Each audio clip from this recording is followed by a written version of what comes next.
প্রিয় দর্শক, আসসালামু আলাইকুম। আমন্ত্রণ মাই টিভি সংবাদে আপনাদের সাথে আছি আমি জেসিনা ফেরদৌসী। শুরুতেই জানাবো সংবাদ শিরোনাম। করোনায় ঝরে গেল 20,000 প্রাণ, শনাক্ত ছাড়ালো 12 লাখ। ঢাকায় আসা বাইরে রোগীরা সংকটাপন্ন, হিমশিম খাচ্ছে হাসপাতাল কর্তৃপক্ষ। ডেঙ্গু পরিস্থিতি এখনও উদ্বেগজনক নয়, দাবি তাপসের। বাসাবাড়িতে এডিস মশার লার্ভা পেলে আইনানুগ ব্যবস্থা, হুঁশিয়ারি আতিকের। লকডাউনের ষষ্ঠ দিনে জন ও যান চলাচল বাড়লেও আইনশৃঙ্খলা বাহিনীর কঠোর অবস্থানে কলকারখানা খোলায় নগরীর প্রবেশদ্বারে ভিড়।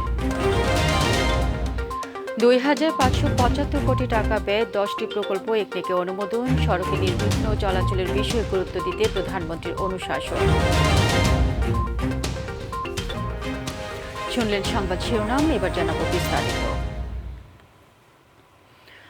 10 দিনে আরও 1 লাখ মানুষের মধ্যে করোনা ভাইরাসের সংক্রমণ ধরা পড়ায় দেশে করোনা ভাইরাসে আক্রান্তের সংখ্যা 12 লাখ ছাড়িয়ে গেল। আর মাত্র 4 দিনে আরও 1,000 মানুষের প্রাণ কেড়ে নিল এই ভাইরাস। তাতে কোভিডে মৃত্যুর সংখ্যা ছাড়িয়ে গেল 20,000। এমন একদিনে বাংলাদেশ এই দুই দুঃখজনক মাইল ফলকে পৌঁছালো, যেদিন সারা দেশে 53,877 জনের নমুনা পরীক্ষা করে রেকর্ড 16,230 জনের মধ্যে করোনা ভাইরাস সংক্রমণ ধরা পড়ল।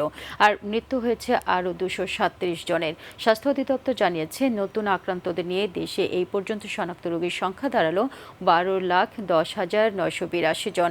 আর আক্রান্তদের মধ্যে 20,016 জনের মৃত্যু হয়েছে।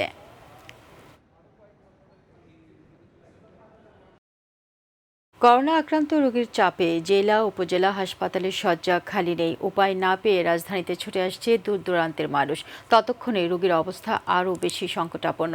এমন অবস্থায় রাজধানীর হাসপাতালগুলোতেও এখন রোগীর চাপ সামলানো হিমশিম অবস্থা। সংশ্লিষ্টরা বলছেন, এতে আইসিইউ এবং হাইফ্লো অক্সিজেনের ওপর চাপ বাড়ছে। এমন অবস্থা চলতে থাকলে অচিরেই রাজধানীর হাসপাতালগুলোতে আর খালি পাওয়া যাবে না সিট। বিস্তারিত ড্যানি রঙের রিপোর্টে। চাঁদপুর থেকে নিয়ে এসেছি ফরিদগঞ্জ। চাঁদপুরে কি হাসপাতালে ভর্তি ছিলেন উনি? না, ওইখানে কোনো জায়গা নাই, তো স্পেস নাই, কোথাও স্পেস নাই, হাসপাতালে কোথাও জায়গা নাই কিছু করোনা। উনি আমার মা, সারা গ্রাম অঞ্চলে ছড়াই গেছে করোনা। হাসপাতালে সিট না পেয়ে চাঁদপুর থেকে শেষ মুহূর্তে নিজের মাকে ঢাকায় নিয়ে এসেছেন, কিন্তু মায়ের অবস্থা খুবই সংকটপূর্ণ। অ্যাম্বুলেন্সেই মাপা হচ্ছে অক্সিজেন লেভেল। এই রোগীর মতোই একের পর এক রোগী আসছেন ঢাকায়, আর সবারই অবস্থা মুমূর্ষ। রোগী বাঁচাতে ঢাকা ছাড়া আর উপায় নেই। কুমিল্লাতে কি হাসপাতালে ভর্তি ছিলেন? মানে কি বলছে ওই হাসপাতাল থেকে? ওই হাসপাতাল থেকে তো বলছে এখন আর আমাদের দ্বারা সম্ভব না, আপনারা ঢাকা নিয়ে যান বা অন্য হাসপাতালে নিয়ে যান। এমন অবস্থায় ঢাকার প্রতিটি হাসপাতাল এখন রোগীতে ঠাসা। সিট পেতে হিমশিম খেতে হচ্ছে। ভর্তি করছে, লোক নিব, গাড়ি নিব। অনেকক্ষণ হয়েছে, সিটের বিষয়ে কিছু জানতে পারছেন? না, কিছুই জানতে পারি না। হাসপাতাল কর্তৃপক্ষ বলছে, জেলা কিংবা মফস্বলের রোগীরা বেশিরভাগই আসে শেষ সময়ে, ফলে তাদের বাঁচানো অনেকটাই কষ্টসাধ্য হয়ে পড়ে। হাইফ্লো অক্সিজেনের ঘাটতি রোগীদের বেশি সংকটে ফেলছে বলেও জানান সংশ্লিষ্টরা। এই যে ক্রিটিক্যাল পেশেন্টগুলো, তাদেরকে তো আমি রাখলে তাদের তো সেই মানে যে সাপোর্ট দরকার সেটি তো সেখানে দেওয়া যাচ্ছে না। সেটা নিয়ে আমরা কাজ করি। পেশেন্ট প্রবণতা তো আমরা একটু বৃদ্ধির দিকেই দেখছি, সেটি আরও হয়তো কিছুদিন আরও অব্যাহত থাকবে, সেটাই আমাদের প্রেডিকশন। তো সেই অনুযায়ীও আমরা যাতে আরও কিছু পেশেন্ট বেটার কেয়ার আনতে পারি, সেগুলোর চেষ্টাও আমাদের আছে। টিকা নেয়ার পরও অনেকেই করোনা আক্রান্ত হচ্ছেন, তবে তাদের ক্ষেত্রে মৃত্যু ঝুঁকি অনেকাংশেই কম দেখা যাচ্ছে বলেও জানান brigadier general AKM Nasir Uddin. Danny রং, মাই টিভি, ঢাকা। করোনা সংক্রমণ বৃদ্ধির পাশাপাশি বাড়ছে টিকা নেয়ার প্রবণতা। প্রতিদিন টিকা কেন্দ্রে দীর্ঘ লাইনে দাঁড়িয়ে টিকা নিচ্ছেন সাধারণ মানুষ। তবে SMS পেয়েও টিকা না পাওয়ার অভিযোগ অনেকের। তবে কর্তৃপক্ষ বলছেন, প্রতিদিনই 1 থেকে 1,500 টিকা দেওয়া হচ্ছে কেন্দ্রগুলো থেকে। সামনের দিনগুলোতে টিকার সংখ্যা আরও বাড়ানো হতে পারে বলেও জানান তারা। আরও জানাচ্ছেন রাকিব হাসান। রাজধানীর শহীদ সোহরাওয়ার্দী মেডিকেল কলেজ হাসপাতালের টিকা কেন্দ্রের চিত্র এটি। ভোর 5টা থেকে লাইনে দাঁড়িয়ে টিকার জন্য অপেক্ষা করছেন বিদেশগামীরা। সকালে 5:30টায় এখান থেকে লাইন ধরছি, এখনো পর্যন্ত টিকা দেওয়া হয় নাই। সকাল 5:30টায় এসে লাইনে দাঁড়াইছি, লাইন থেকে এখন পর্যন্ত এই আইছে। সাধারণ মানুষের জন্য স্থাপন করা হয়েছে আলাদা বুথ। সৌদি আরব যাওয়ার জন্য টিকা নিচ্ছি। টিকা নিচ্ছি তো রেজিস্ট্রেশন করছি তো প্রায় 15-20 দিন হয়ে যায়। 27 তারিখে পড়ছিল, আমি আজকে আসছি, 28 তারিখে আসছি। এটা প্রথম ডোজ। দ্বিতীয় ডোজের জন্য আবার কখন কি বলে এটা SMS এর মাধ্যমে বলবে বলছে। করোনার সংক্রমণ থেকে রক্ষা পেতে টিকার কোনো বিকল্প নেই বলে মনে করেন টিকাগ্রহীতারা। Actually, it is very essential for everybody. Self caring আর এই টিকার উপরই তো ভরসা। এটা টিকার বিকল্প নাই, এখন সারা ওয়ার্ল্ডেই তো যারা টিকা বেশি নিচ্ছে সেই সব দেশগুলি সেফটি বেশি, যেমন টিকার বিকল্প কিছু নেই। অ্যাকচুয়ালি আমার কাছে যেটা মনে হচ্ছে এখন টিকার অল্টারনেটিভ কোনো কিছু নাই, বিকল্প কোনো কিছু নাই। আমেরিকা, তারপরে ইন্ডিয়া, জাপান সবাই সহযোগিতা করতেছে, জার্মান। তো এই ভ্যাকসিনগুলো অবশ্যই আমাদের নেওয়া উচিত। এদিকে টিকার জন্য SMS জটিলতা নিয়ে কথা বলেন হাসপাতালটির পরিচালক। আমরা প্রতিদিন প্রায় 1400 আমরা প্রবাসীদের SMS পাঠাচ্ছি এবং আমাদের যে জেনারেল পপুলেশন তাদের মাত্র 200 পাঠাচ্ছি। দ্যাট মিনস 1400 আর 216 মতো আমরা, তারপরেও কিন্তু অনেক লোক চলে আসছে। এটা একটা ভালো উদ্যোগ, কিন্তু আমরা বলতে চাবো যে যেহেতু হাসপাতালের কার্যক্রম পরিচালনার জন্য একটা সুষ্ঠু প্রক্রিয়া দরকার, এই জন্য যারা শুধু SMS পাবেন তারাই শুধু আসবেন, অন্যরা আসবেন না। কারো যদি খুব জরুরি প্রয়োজন আসে যে না তার ভিসা খুব কাছে, তাইলে হয়তো সেই কাগজপত্রগুলো আমাদের কাছে পাঠালে তাদের হয়তো আমরা স্পেশালভাবে হয়তো SMS করার ব্যবস্থা করতে পারবো। একই চিত্র জাতীয় নাক কান গলা ইনস্টিটিউট হাসপাতালেরও। তবে সকাল থেকে লাইনে দাঁড়িয়েও টিকা না পাওয়ার অভিযোগ অনেকেরই। মেসেজে এখনো আসে না, তাহলে আমরা কতদিন অপেক্ষা করে থাকবো বলেন? আমরা 1 ঘন্টা লাইনে দাঁড়িয়ে থাকার পরেও এখন বলতেছে আর টিকা নাই। আজকে যারা SMS আসছে সেই টিকা তো তারা রাখবে। দ্বিতীয়ত অবশ্যই তারা জানে যে পুরান যারা আছে তারা কেউ আসবে, তাদের জন্য কিছু এক্সট্রা টিকাও তারা রাখবে, তাই না, নিয়ম অনুযায়ী। বিষয়টি নিয়ে কথা বলেন হাসপাতালটির উপপরিচালক। তিনি জানান টিকার সাপ্লাই কম থাকার কারণেই নাকি এমনটি হচ্ছে। টিকা হজবরর কিছু হচ্ছে হলো যে আমরা কালকে আহ্বান জানাইছি 700 লোকরে মনে করেন বা 600 লোকরে, কিন্তু আমাদেরকে আজকে টিকা সরবরাহ করছে 400, 550, তা 50 জন বা 200 জন তো বাদ থাকবে। রাকিব হাসান, মাই টিভি, ঢাকা। ডেঙ্গু পরিস্থিতি এখনও উদ্বেগজনক অবস্থায় পৌঁছায়নি বলে জানিয়েছেন দক্ষিণের মেয়র শেখ ফজলে নূর তাপস। উত্তরের মেয়র আতিকুল ইসলাম বলেন, যাদের বাসা বাড়ি কিংবা আঙিনায় এডিস মশার লার্ভা পাওয়া যাবে তাদেরকেও আইনের আওতায় আনা হবে। রাজধানীতে আলাদা অনুষ্ঠানে এসব কথা বলেন তারা। রাকিব হাসানের আরও একটি রিপোর্ট। এডিস মশা, ডেঙ্গু ও চিকুনগুনিয়া প্রতিরোধের লক্ষ্যে মশক নিধনে চিরুনি অভিযান ও জনসচেতনামূলক কার্যক্রমের অংশ হিসেবে ঢাকা উত্তর সিটি কর্পোরেশনের এই রোড শোর আয়োজন। এতে অংশ নেন জনপ্রিয় অভিনেতা মোশাররফ করিম। সবাইকে সচেতন হওয়ার পরামর্শ দেন তিনি। আপনাদের বাড়িতে যে টায়ার, ডাবের খোসা, পুরনো ভাঙা কমোড, যেসব জায়গায় পানি জমে থাকে, যেসব জিনিসগুলো আমরা ব্যবহার করি না, সেই জিনিসগুলো আপনারা বাইরে বের করে দিন। রোড শোর উদ্বোধনী অনুষ্ঠানে মেয়র আতিকুল ইসলাম অভিযান অব্যাহত থাকার ঘোষণা দিয়ে এডিস মশার লার্ভা ধ্বংসে সকলের সহযোগিতা চান। সকল কাউন্সিলররা মাঠে নেমেছেন, ওনাদের সাথে ম্যাজিস্ট্রেট থাকবেন। ওনারা যেই সব এলাকাতে আমাদের লার্ভা দেখবে ওই এলাকাতে তারা ফাইন করবে। সাপ্তাহিক নিয়মিত পরিদর্শন কার্যক্রমের অংশ হিসেবে শ্যামপুর কদমতলী এলাকা পরিদর্শন করেন দক্ষিণের মেয়র শেখ ফজলে নূর তাপস।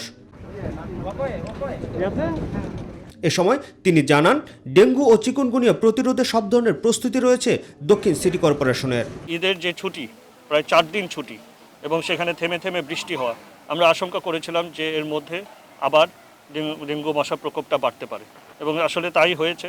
যদিও আমরা ছুটির দিনও 20 তারিখেও আমরা কাজ করেছি, কিন্তু আমরা লক্ষ্য করেছি যে এখন আবার রোগী বেড়ে যাচ্ছে। সেই প্রেক্ষিতে আমরা আবার চিরুনি অভিযান আরম্ভ করেছি। এখন আমাদের 10টি অঞ্চলেই আমাদের ভ্রাম্যমাণ আদালত পরিচালিত হচ্ছে। রাকিব হাসান, মাই টিভি, ঢাকা। করোনা সংক্রমণ রোধে চলছে কঠোর লকডাউনের 6ষ্ঠ দিন। ব্যক্তিগত যানবাহন ও মানুষের চলাচল বাড়লেও আইনশৃঙ্খলা বাহিনীর কঠোর অবস্থানে। রাজধানীর প্রবেশদ্বারে সবচেয়ে বেশি ভিড়। এর অন্যতম কারণ হচ্ছে সরকারি নির্দেশ অমান্য করে অনেক শিল্প কল কারখানা খুলে দিয়েছে কর্তৃপক্ষ। এছাড়া অনেকেই আবার নানা অজুহাতে প্রবেশ করছে রাজধানীতে। গণপরিবহন ছাড়া অন্য পরিবহনের চাপ আর মানুষের চলাচল সামাল দিতে হিমশিম খাচ্ছে আইনশৃঙ্খলা বাহিনী। আরও জানাচ্ছেন সাইদুর রহমান আবির। করোনা সংক্রমণ রোধে চলছে কঠোর লকডাউনের ৬ষ্ঠ দিন। রাজধানীর প্রধান সড়কগুলোতে ছিল যানবাহন ও মানুষের চাপ। অধিকাংশ সড়কেই দেখা গেছে দীর্ঘ সময়ের ট্রাফিক সিগন্যাল। রাজধানীর প্রবেশদ্বারগুলোতে ছিল যানবাহন ও মানুষের আরও ভিড়। এই চিত্র রাজধানীর অন্যতম প্রবেশদ্বার গাবতলীর। তবে আইনশৃঙ্খলা বাহিনীর কঠোর অবস্থান ছিল। বিভিন্ন শিল্প কলকারখানা সরকারি নির্দেশ অমান্য করে খুলে দেওয়ায় অনেকেই ভোগান্তি উপেক্ষা করে প্রবেশ করছেন রাজধানীতে। এখন বন্ধ মনে করেন আমার যদি আজকে না পুষে আমার চাকরি শেষ। আমি আপনার হাতিলের কোম্পানিতে কাজ করি, এটা খোলা কালকে থেকে খোলেছে, আজকে আমার যাওয়াই লাগবে ওখানে। এই তো গার্মেন্টসের কাম করি, গার্মেন্টস খুলছে আমার আজকে, অফিসে তো উপস্থিত হতে পারলাম না। গার্মেন্টসের নাম হলো আমরা ওই হুঁশিয়ারি কাম করি, এটা হলো নারায়ণগঞ্জে। খোলা তো আরও 3 দিন আগেই ছিল, লকডাউনের জন্য যাইতে পারছিলাম না, এখন কি করবো, বাধ্যতামূলক যে কোনো উপায়ে যাইতে হবে। ইয়ন গ্রুপ। এছাড়াও নানা অজুহাতে প্রবেশ করছেন অনেকেই। আমার সাইড চলতেছে তো সাইডে যাইতে হবে, বিল্ডিং কাজ। ভাই পাবনা থেকে আসছে। ভাই আমি হচ্ছে ওই শ্যামবাজার আলুরাওতে থাকি। টাকার চাকরি করি না, কটা অটো রিক্সা আছে তো, রিক্সা মামলা খাইছি, রিক্সা ছাড়াই তো চলে আসলাম আর কি, এখন অনেক লম্বা সময় বাড়িতে থাকা হয়। সাতক্ষীরা থেকে এই যে কাটাগাড়িতে আমি জব করি। খোলা তো নাই, প্যাডের তারিখ দেয় যাইতে হচ্ছে। সড়কে চলাচল করা সব ধরনের যানবাহন চেক করছে পুলিশ। অননুমোদিত যানবাহনের বিরুদ্ধে দেয়া হয়েছে মামলা। 6ষ্ঠ দিনে এখন আজকে অনেক অফিসগামী অনেক অফিস নতুন করে খুলছে, এই যাত্রীটা একটু বেশি।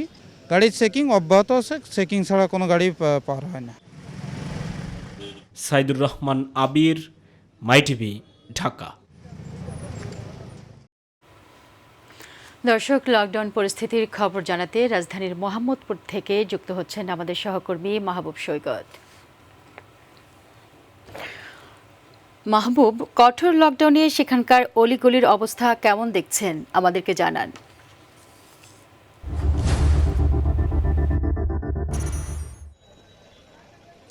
জেসমিন, কঠোর লকডাউনের অলিগলির চিত্র আসলে আমাদের ক্যামেরা পার্সন আমাদের অন্তর আসলে দেখিয়ে দিচ্ছে। আমি না বলে এই চিত্র দেখলেই আসলে আমাদের দর্শকরা বুঝতে পারবে যে কঠোর লকডাউন চলছে এবং যেখানে সংক্রমণ কিন্তু 200-এর বেশি, সেখানে এই চিত্র দেখলে কি আদৌ বোঝার কোনো উপায় আছে যে লকডাউন চলছে এবং সেটা কঠোর লকডাউন?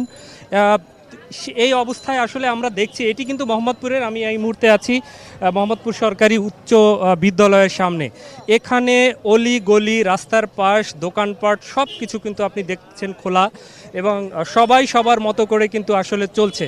আপনি দেখতে পাচ্ছেন যে যার মতো খাচ্ছে দাচ্ছে, কেউ কারো মুখে মাস্ক আছে কারো মুখে নেই। রাজধানীর অনেক জায়গায় আমরা দেখেছি যে হয়তো রাস্তায় বেরিয়েছে কিন্তু মাস্ক আছে। আমরা এখন কিন্তু একটু ব্যতিক্রম দেখবেন যে এখন আমরা ঢুকছি কিন্তু এই যে ঢাকা উত্তর সিটি কর্পোরেশনের অনুমোদিত টোল মার্কেট, যেটি এই যে জেনেভা ক্যাম্পের এলাকায়। এখানে কিন্তু আপনি দেখছেন যে সকল মার্কেট, অনেক দোকানপাটি কিন্তু এই মার্কেটে খোলা।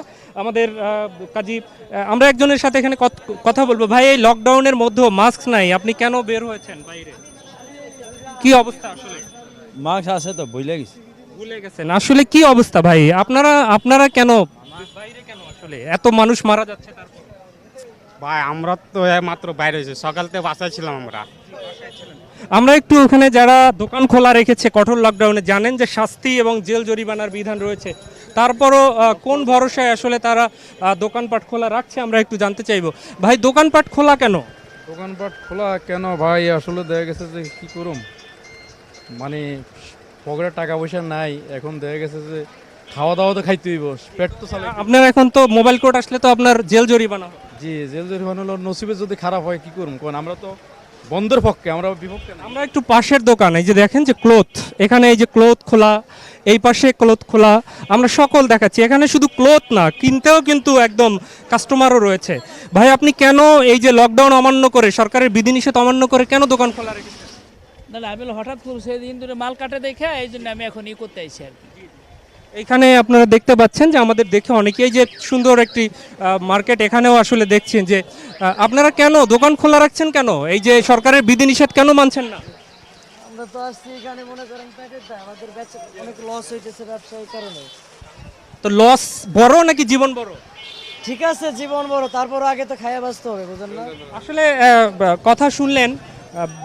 কথা শুনলেন জেসমিনারা যে এখানের সবাই, এখানে শুধুমাত্র মার্কেট খোলা তা না, দেখেন এখানে আসলে এত ভিড় এখানে কিসের সংক্রমণ অথবা করোনা আছে কিনা আদৌ রাজধানীর বুকে এবং মোহাম্মদপুরের প্রাণকেন্দ্রে এই অবস্থা, এটি কিন্তু আসলে যারা সচেতন মানুষ এই এলাকায় যারা বাস করে, আমরা তাদের সাথে কথা বলেছি, তারা বলেছেন যে আসলে আইন প্রয়োগকারী সংস্থাকে কঠোর থেকে কঠোর হতে হবে, না হলে কিন্তু অসচেতন মানুষের জন্য কিন্তু তাদের সংক্রমণ আরও বাড়তে পারে। আমরা ভিতরের দিকে দেখেছি প্রত্যেকটা দোকান এখানের কিন্তু খোলা, এই মোহাম্মদপুরের জেনেভা ক্যাম্প সংলগ্ন এই বাজারে। তাহলে সরকারের যে বিধিনিষেধ, এখানের যে এই যে করোনাকালীন আইন, সেটির আসলে কতটুকু বাস্তবায়ন হচ্ছে তাই কিন্তু এখানে আসলে দৃশ্যমান।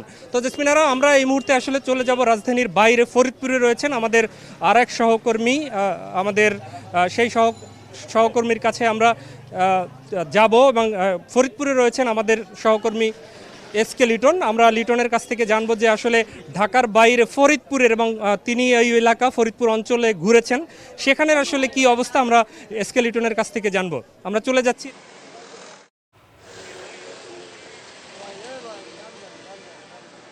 মাহবুব, প্রথমে আপনাকে ধন্যবাদ জানাচ্ছি। আসলে ঢাকার থেকে যে চিত্র দেখাচ্ছিলেন যে স্বাস্থ্যবিধি যে কি পরিমাণ মানছে মানুষ, যেহেতু আমি ফরিদপুরে রয়েছি, এই ফরিদপুর এলাকায় দেখেছি ৬ষ্ঠ দিনের লকডাউনে মানুষ কতটুকু মানছে, এই যে করোনার যে মহামারী, সরকারের যে বিধিনিষেধ, সেগুলো কতটুকু মানছে সেগুলো দেখার চেষ্টা করেছি।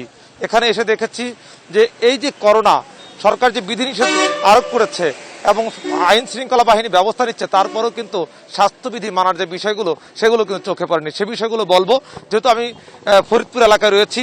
এই ফরিদপুরে দেখেছি, হাইওয়ে সড়কে দেখেছি, অর্থাৎ মূল সড়কগুলোতে এক প্রকার বলা যায় শুধু গণপরিবহন নেই, সব ধরনের যান কিন্তু চলাচল করছে, private car, micro, easy bike, সব ধরনের গাড়ি কিন্তু চলাচল করছে। এবং এই ক্ষেত্রে যারা আসলে ব্যবস্থা নিবে, বিভিন্ন চেকপোস্ট দেখেছি সড়কগুলোতে, কিন্তু আইন শৃঙ্খলা বাহিনী দেখিনি। চেকপোস্ট লেখা আছে, কিন্তু কোনো আইন শৃঙ্খলা বাহিনী যে ব্যবস্থা নিবে, তল্লাশি করবে, কি কারণে বাইরে আসছে, এই যে করোনার যে মহামারী, কারণ প্রতিনিয়ত কিন্তু সংক্রমণ বাড়ছে, মৃত্যুর হার বাড়ছে, করোনা অনেকে আক্রান্ত হচ্ছে। তো এটা আসলে মানানোর জন্য সরকার যে বিধিনিষেধ আরোপ করেছে এবং যে ব্যবস্থা নেওয়ার কথা বলেছে, সেটি কিন্তু তেমন এটি চোখে পড়েনি। তবে অনেক ব্যক্তিগত গাড়ি আমি দেখেছি, প্রাইভেট কার, মাইক্রো, এগুলো কিন্তু ঢাকার থেকে আসছে এবং ঢাকার দিকে যাচ্ছে, ঢাকামুখী হচ্ছে মানুষ। তা সেক্ষেত্রে দেখেছি প্রাইভেট কারগুলো কিভাবে যাচ্ছে সেগুলো দেখার চেষ্টা করেছি। দেখেছি কাউন্টার থেকে যে অতিরিক্ত টাকার বিনিময়ে তারা কিন্তু ফেরি পার হয়ে যাচ্ছে বা আসছে, এমন চিত্র কিন্তু দেখেছি। এই ক্ষেত্রে যারা সাধারণ মানুষ, তাদের কিন্তু পকেট কাটা হচ্ছে, এটা কিন্তু দেখেছি। আর এই ফরিদপুরে যেহেতু রয়েছি, এখানে আসলে স্বাস্থ্যবিধি মানার যে বিষয়গুলো, সেগুলো আমি একটু ভিতরে দেখাতে চাই। যে চিত্র দেখছেন, আসলে এই ফরিদপুরে একটি গলিতে, কানাইপুরে মোড়ে, এই গলিতে আমরা দেখেন পর্যাপ্ত মানুষ রয়েছে এবং দোকানপাট মোটামুটি বন্ধ রয়েছে, অনেক দোকানই খোলা রয়েছে। তবে এই ক্ষেত্রে স্বাস্থ্যবিধি মানার যে বিষয়গুলো, এটা কিন্তু অনেকেই মানছে না, তবে অনেকেই কিন্তু আবার স্বাস্থ্যবিধি মানছে। আপনি জানেন এই এলাকায় অনেক হতদরিদ্র মানুষ আছে, তারা কিন্তু অনেকে ভ্যান চালক, অনেকে ইজি বাইক চালাচ্ছে, অনেকে রিক্সা চালাচ্ছে, তারাও কিন্তু অনেকে মানছে। তারা বলছে আসলে যে এই 14 দিনের লকডাউন, এই লকডাউনে আসলে 6ষ্ঠ দিনের লকডাউনে যে তারা স্বাস্থ্যবিধি মেনেই কাজ করতে চায়, তারা আসলে অভাবের সংসার, তাদের পরিবার পরিজন আছে, তারা সেগুলো নিয়ে বেঁচে থাকতে চায়। আর এই ক্ষেত্রে আমরা জিজ্ঞেস করেছি যে তাদেরকে কোনো সহযোগিতা করা হচ্ছে কিনা, তারা বলছে যে সহযোগিতা করা হচ্ছে একেবারে খুব পরিমাণে, খুবই কম, শুধুমাত্র সরকারের পক্ষ থেকে যেটুকু করা হচ্ছে, এর বাইরে কোনো সহযোগিতা তারা পাচ্ছে না। আসলে আমরা একটা সাধারণ মানুষের সঙ্গে কথা বলতে চাই যে আপনি কি করেন? আমি তো ভ্যান চালাই। কতদিন হয়েছে মাছ? আজ 15 দিন। হ্যাঁ, আছে নাকি? এখন তো ঠিক আছে মাছ? হ্যাঁ, মাছ ঠিক আছে। কয়টা আছে আপনার সাথে মাছ? আমার কাছে 2টি আছে। কই দেখি দেখি। আর একটা এই যে গাড়ির সাথে। এই যে পকেটেও আছে নাকি? না, পকেটে পড়ে গেছে, ওই যে ওখানে হাতে মানে 3টা মাছ আছে আপনার কাছে? 2টি আছে, ওখানে আরেকটা পড়ে গেছে। মানে এটার বয়স কত, 15 দিন হয়েছে? এটা 15 দিন না, এটা আচ্ছা, শুনলেন আসলে যারা গরিব মানুষ, অসহায় মানুষ, আসলে তারাও মাস্ক পরার জন্য চেষ্টা করছে। আগে কিন্তু এগুলো কারোর কিন্তু ধারণা ছিল না, অনেকে কিন্তু এটা বিশ্বাসই করতেন না। তবে এটুকু বলতে চাই যে এই লোকাল এলাকায় অর্থাৎ এইসব জেলা পর্যায়ে আমি যতটুকু দেখেছি, জানার চেষ্টা করেছি, আগে কিন্তু করোনার টিকা কেউ নিতে চায়নি, কিন্তু এখন কিন্তু প্রত্যেকের ভিতরে একটি বুঝ এসেছে যে তারা করোনার টিকা নিতে হবে, করোনার যে মহামারীর থেকে বাঁচতে হলে করোনার টিকা নিতে হবে। এবং ভিতরের চিত্র দেখেছি, গলিগুলোর চিত্র দেখেছি, সেখানে কিন্তু আসলে বেশিরভাগ দোকানই খোলা রয়েছে, চায়ের দোকানগুলো খোলা রয়েছে। এক্ষেত্রে মানার যে বিষয়গুলো সেগুলো কিন্তু কেউ মানছে না। তবে একটি বিষয় বলতে হয়, গলিগুলোতে আপনার আইন শৃঙ্খলা বাহিনী মোটামুটি টহল দিচ্ছে, পর্যায়ক্রমে তারা কিন্তু ব্যবস্থা নিচ্ছে।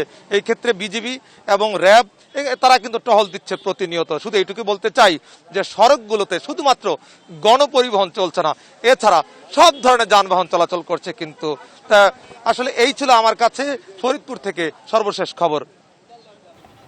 লিটন, আপনাকে ধন্যবাদ। দর্শক, ফরিদপুর থেকে যুক্ত ছিলেন আমাদের সহকর্মী এসকে লিটন এবং ঢাকার মোহাম্মদপুর থেকে যুক্ত ছিলেন আমাদের সহকর্মী মাহবুব সৈকত। আপনাদের দুজনকে ধন্যবাদ। 2575 কোটি 42 লাখ টাকা ব্যয়ে 10টি প্রকল্পের অনুমোদন দিয়েছে জাতীয় অর্থনৈতিক পরিষদের নির্বাহী কমিটি একনেক। সকালে রাজধানীর আগারগাঁওয়ে এনএসি সম্মেলন কক্ষে প্রধানমন্ত্রী শেখ হাসিনার সভাপতিত্বে অনুষ্ঠিত একনেক বৈঠকে এই অনুমোদন দেওয়া হয়। গণভবন থেকে ভার্চুয়ালি বৈঠকে যুক্ত হন প্রধানমন্ত্রী। বৈঠক শেষে পরিকল্পনা মন্ত্রী এম এ মান্নান জানান, সড়কে ইউলুপ, আন্ডারপাস ও ওভারপাস নির্মাণের ক্ষেত্রে মানুষ ও যানবাহনের নির্বিঘ্ন চলাচল ও সময় বাঁচানোর বিষয়টি গুরুত্ব দিতে বৈঠকে অনুশাসন দিয়েছেন প্রধানমন্ত্রী শেখ হাসিনা। এসএম খোরশেদ আলমের রিপোর্টে দেখুন বিস্তারিত। রাজধানীর আগারগাঁওয়ে শেরেবাংলা নগরে পরিকল্পনা কমিশনের এনএসি সম্মেলন কক্ষে অনুষ্ঠিত হয় একনেক সভা। সভায় গণভবন থেকে ভার্চুয়ালি যুক্ত হয়ে সভাপতিত্ব করেন প্রধানমন্ত্রী ও একনেক চেয়ারপারসন শেখ হাসিনা। বৈঠকে 2575 কোটি 42 লাখ টাকা ব্যয় সম্মিলিত 10টি প্রকল্প অনুমোদন দেওয়া হয়। বৈঠক শেষে এই ব্যাপারে বিস্তারিত তুলে ধরেন পরিকল্পনা মন্ত্রী। মোট আজকে আমরা বিনিয়োগ টাকা যেটা সরকার করবে তার পরিমাণ হলো 2575 কোটি 42 লক্ষ টাকা। এর মধ্যে বাংলাদেশের নিজস্ব অর্থ 2150 কোটি 42 লক্ষ টাকা, বাকি সামান্য 425 কোটি টাকা আমরা ঋণ নিয়েছি বিশ্বব্যাংক থেকে। বৈঠকে ঢাকা চট্টগ্রাম জাতীয় মহাসড়কে আন্ডারপাস ও পদুয়ার বাজার ইউলুপ সহ জেলাভিত্তিক মহিলা কম্পিউটার প্রশিক্ষণ, পদ্মা সেতুর ভাটিতে লোহজং ও টঙ্গীবাড়ি জেলাধীন পদ্মা নদীর তীর সংরক্ষণ নিয়ে আলোচনা হয়। এ সময় প্রধানমন্ত্রী কিছু অনুশাসন দেন বলে জানান তিনি। আমরা নতুন যত রাস্তাঘাট দেশে বানাবো, আন্ডারপাস, ওভারপাস ইত্যাদি নজরে রাখতে হবে, কারণ মানুষের চলাচল বাধাপ্রাপ্ত হচ্ছে অনেক জায়গায়। তারপর ইউলুপ আপনারা জানেন আমরা বানাচ্ছি, এখন গাড়ি ঘোড়া অনেক বেড়ে গেছে ঘুরাবার জন্য। মাননীয় প্রধানমন্ত্রী বলেছেন সড়ক জনপদ বিভাগকে এখন থেকে যত রাস্তা করবেন বানাবেন, be careful about U loop, overpass, underpass, যাতে মানুষ এবং যানবাহন চলাচল করতে পারে এবং সময় বাঁচে। That was one major instruction for the roads and highways department. আজকে অভিবাসীদের জন্য কর্মসংস্থান সৃষ্টিতে সহায়ক প্রকল্প নির্মাণ ও বিসিক খাদ্য প্রক্রিয়াজাতকরণ শিল্পনগরী ঠাকুরগাঁও এর সহায়ক প্রকল্প নিয়েও কথা বলেন এম এ মান্নান। বিদেশিরা আমাদের যারা প্রবাসী ভাই বোন কাজ করে টাকা পাঠায় পরিশ্রম করে, তাদের মধ্যে কেউ কেউ নানা কারণে গত কিছুদিন ফেরত এসছে দেশে। সেই সুবাদে তিনি মন্তব্য করেছেন এরা আমাদেরকে দিয়েছে, এখন আমরা তাদেরকে দিতে হবে। এসএম খোরশেদ আলম, মাই টিভি, ঢাকা। মহামারী করোনাকালে সবাইকে মানবিক হওয়ার আহ্বান জানিয়ে অসহায় দুর্গতদের সেবায় আত্মনিয়োগের আহ্বান জানিয়েছেন মাই টিভির চেয়ারম্যান ও ব্যবস্থাপনা পরিচালক নাসির উদ্দিন সাথী। নিজের জন্মদিনের অনুভূতিতে তিনি এমন প্রতিক্রিয়া জানান। মহামারীর কারণে জন্মদিনের যাবতীয় আনুষ্ঠানিকতা বন্ধ রাখার নির্দেশ দেন মিডিয়া ব্যক্তিত্ব নাসির উদ্দিন সাথী। তবে মাই টিভি পরিবার দিবসটি উপলক্ষে এতিমখানার অনাথ শিশুদের নিয়ে কোরআন খানি ও দোয়া মাহফিলের আয়োজন করে। এতে নাসির উদ্দিন সাথীর সুস্থতা ও দীর্ঘায়ু কামনা করা হয়। আরও জানাচ্ছেন জাহিদ আহমেদ বাবু। ধান নদী খাল এই তিনে বরিশাল। দেশের দক্ষিণ অঞ্চলের ঐতিহ্যবাহী কীর্তনখোলা নদী সংলগ্ন সেই বরিশালের কাউনিয়ায় জানকী সিংহ রোডের এক সম্ভ্রান্ত পরিবারে জন্মগ্রহণ করেন মাই টিভির স্বপ্নদ্রষ্টা নাসির উদ্দিন সাথী। 28 জুলাই মিডিয়া ব্যক্তিত্ব নাসিরউদ্দিন সাথীর শুভ জন্মদিন। মহামারীর কারণে এবারও বাতিল করা হয়েছে সব ধরনের আনুষ্ঠানিকতা। তবে মাইটিভি পরিবারের পক্ষ থেকে এতিমখানার শিশু কিশোরদের নিয়ে কোরআনখানি ও দোয়া মাহফিলের আয়োজন করা হয়। মোনাজাতে মিডিয়া ব্যক্তিত্ব নাসিরউদ্দিন সাথীর দীর্ঘায়ু ও সুস্বাস্থ্য কামনার পাশাপাশি করোনা থেকে মুক্তি ও দেশের সার্বিক সাফল্য কামনা করা হয়। উনি সহ উনি ওনার ছেলে মেয়ে আত্মীয় স্বজন পরিবার পরিজন যারাই দুনিয়ায় জীবিত আছে, ইয়া আল্লাহ সকলকে দীর্ঘায়ু দান করিয়া দিন, সকলকে নেক হায়াতে তৈয়বা দান করিয়া দিন, সুস্থ জীবন দান করিয়া দিন। সৃজনশীল পর উপকারী এবং মানবপ্রেমে বিশ্বাসী নাসিরউদ্দিন সাথীর জন্মদিনে কোনো আনুষ্ঠানিকতা না থাকলেও সহকর্মীদের হৃদয় নিংড়ানো ফুলের ভালোবাসার ছিল না কমতি।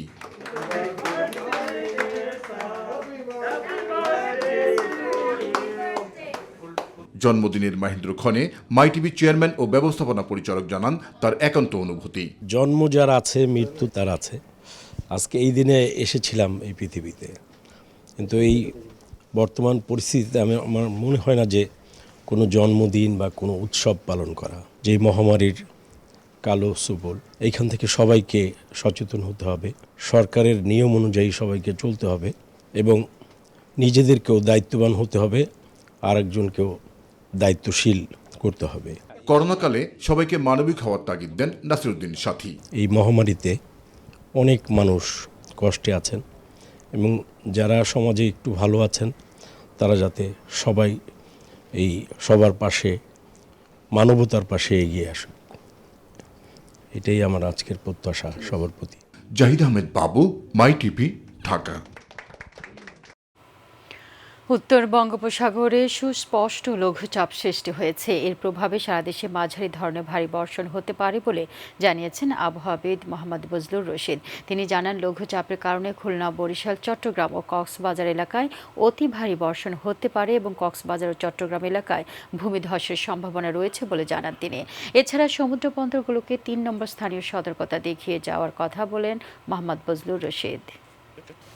যেটা ইতিমধ্যে প্রায় আপনার টেকনাফে 300 মিলিমিটার মতো বৃষ্টি হয়ে গেছে, যেটা আমরা গতকালকে আমরা হেভি রেইনফল ওয়ার্নিং ইস্যু করেছিলাম, বিশেষ করে আপনার খুলনা, বরিশাল, তারপর চট্টগ্রাম এবং কক্সবাজার এইসব জায়গাতে ভারী বর্ষণ হবে। আর সেই ভারী বর্ষণ ওয়ার্নিং এখনও কন্টিনিউ করতেছে। হয়তো আগামীকালও এই ধরনের বৃষ্টি হবে। আশা করি পরশুদিন থেকে গ্যাজুয়াল কমে যাবে বৃষ্টি। হযরত শাহজালাল আন্তর্জাতিক বিমানবন্দরে জব্দ হওয়া 9,000 পিস ইয়াবা কম মূল্যে কুমিল্লার বিভিন্ন মাদক কারবারিদের কাছ থেকে সংগ্রহের পর একত্রিত করেছিলেন আটক সাদ্দাম। এগুলো সৌদি আরবে পাচারের পর অধিক মূল্যে বিক্রির উদ্দেশ্য ছিল তার। ভোর 6টার দিকে গোপন তথ্যের ভিত্তিতে পাচারকারী শনাক্ত করে বিমানবন্দরের ডিপার্চার গ্লাস গেট থেকে ইয়াবাসহ সৌদি আরবগামী যাত্রী সাদ্দামকে আটক করে বিমানবন্দর আর্মড পুলিশ ব্যাটালিয়ন APBN। পরে সংবাদ সম্মেলনে এসব তথ্য জানান APBN এর অতিরিক্ত পুলিশ সুপার জিয়াউল হক। আমাদের ইন্টেলিজেন্স ওয়ার্কের ফলশ্রুতিতে আমরা আজকে এই যে ওমান এয়ারের একটি ফ্লাইটে এই যাত্রী যে সৌদি দাম্মামের উদ্দেশ্যে রওনা করবেন সেই সম্পর্কে আমরা জানতে পারি এবং আটক করার পরে প্রথমে জিজ্ঞাসাবাদে তিনি সম্পূর্ণ অস্বীকার করেন যে তার কাছে এই ধরনের কোনো অবৈধ কোনো দ্রব্যাদি তিনি বহন করছেন না। চেক করার পর আমরা এর ব্যাগ থেকে আমরা বিশেষ কায়দায় লুকায়িত অবস্থায় এই 8,950 পিস ইয়াবা আমরা উদ্ধার করি, যে এই ইয়াবাগুলো নিয়ে যাত্রী সৌদি আরবে যাওয়ার চেষ্টা করছিলেন। সংবাদের শেষ প্রান্তে আমরা যাবার আগে সংবাদ শিরোনামগুলো জানিয়ে দিচ্ছি আরও একবার। করোনায় ঝরে গেল 20,000 প্রাণ, শনাক্ত ছাড়ালো 12 লাখ। ঢাকায় আসা বাইরের রোগীরা সংকটাপন্ন, হিমশিম খাচ্ছে হাসপাতাল কর্তৃপক্ষ। ডেঙ্গু পরিস্থিতি এখনও উদ্বেগজনক নয়, দাবি তাপসের। বাসা বাড়িতে এডিস মশার লার্ভা পেলে আইনানুগ ব্যবস্থা, হুঁশিয়ারি আতিকের। লকডাউনের 6ষ্ঠ দিনে যান চলাচল বাড়লেও আইনশৃঙ্খলা বাহিনীর কঠোর অবস্থানে। কলকারখানা খোলায় নগরীর প্রবেশদ্বারে ভিড়। 2,575 কোটি টাকা ব্যয় 10টি প্রকল্প, একনেকে অনুমোদন। সড়কে নির্বিঘ্ন চলাচলের বিষয়ে গুরুত্ব দিতে প্রধানমন্ত্রীর অনুশাসন। দর্শক, এই ছিল এখনকার আয়োজনে। ধন্যবাদ সাথে থাকার জন্য। এছাড়াও ইউটিউবে মাই টিভির সংবাদ পেতে ভিজিট করুন youtube/mytvbd নিউজ এবং আমাদের সকল অনুষ্ঠান দেখতে ভিজিট করুন youtube/mytvবাংলা, Facebook/mytvবাংলা ও Twitter/mytvবাংলা। আমাদের পরবর্তী সংবাদ রাত 9:30 দেখার আমন্ত্রণ জানিয়ে বিদায় নিচ্ছি। দর্শক, করোনা সংক্রমণ রোধে সবাই সতর্ক থাকুন, মাস্ক পরুন, স্বাস্থ্যবিধি মেনে চলুন। আল্লাহ হাফেজ।